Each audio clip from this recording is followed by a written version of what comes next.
শীতকালের বেশ প্রচলিত একটা রেসিপি আমি তোমাদের সাথে আজকে শেয়ার করব। তো আমাদের বাগানে যে ধনেপাতাগুলো হয়েছিল সেখান থেকে আমি কিছুটা ধনেপাতা তুলে নিলাম। তারপরে সেইগুলোকে ভালো করে ওয়াশ করে নিলাম, নিয়ে একটা মিক্সি জারে দিয়ে এটা আমি বানাবো।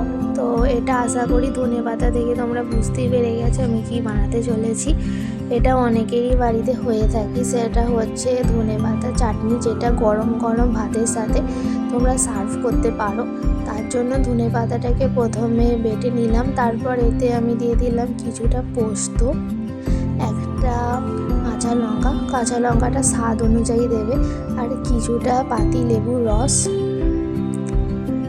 তারপর দিয়ে দিলাম আদা রসুন পেস্ট আর স্বাদ অনুযায়ী নুন দিয়ে এটা ভালো করে মিক্স করে নেবো বা বেটে নেবো।